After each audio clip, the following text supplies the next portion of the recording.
அன்பு நண்பர்களே, அனைவருக்கும் அன்னை சமையல் உமாவின் அன்பான வணக்கங்கள். இன்னைக்கு அன்னை சமையலில் பார்க்க போகிறது தக்காளி கொத்தமல்லி சட்னி. 1 டீஸ்பூன் உளுந்து, 1 டீஸ்பூன் கடலைப்பருப்பு,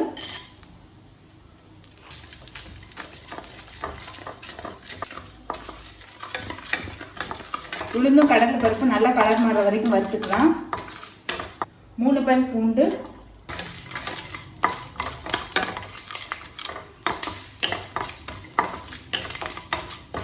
1 வெங்காயம் சேர்த்துக்கலாம்.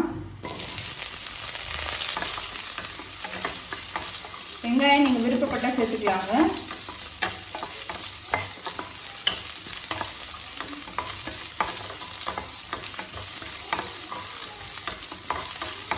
வெங்காயம் இல்லாமல் கூட இந்த சட்னி பண்ணலாங்க. நான் கொஞ்சமாக தான் வெங்காயம் சேர்த்துருக்கேன். 6 காஞ்ச மிளகாய் சேர்த்துக்கலாம்.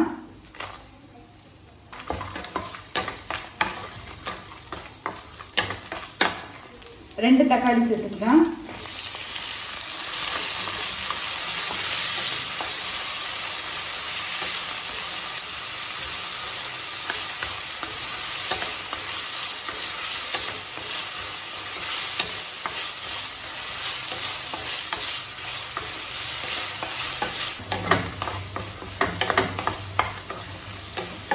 தக்காளி சேர்த்துட்டு நல்லா வதக்கியாச்சுங்க. கொஞ்சம் கொத்தமல்லி,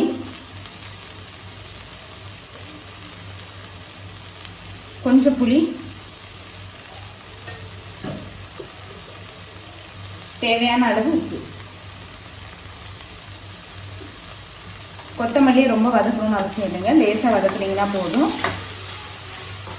ரொம்ப வதக்கணும்னா கசப்பு தன்மை வந்துடும்.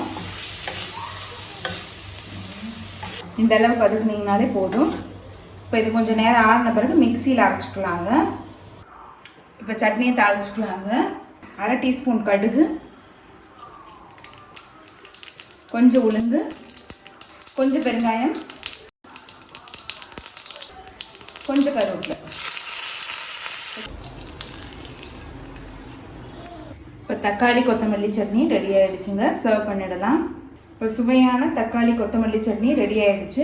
ரெசிபியை ட்ரை பண்ணி பாருங்கள், கண்டிப்பாக உங்களுக்கே பிடிக்கும். ரெசிபி பிடிச்சிருந்ததுன்னா வீடியோவை லைக் பண்ணுங்கள், கமெண்ட் பண்ணுங்கள், ஷேர் பண்ணுங்கள். இது வரைக்கும் அன்னை சமையல் சேனலை சப்ஸ்கிரைப் பண்ணாதவங்க மறக்காமல் சப்ஸ்கிரைப் பண்ணுங்கள். தேங்க்யூ.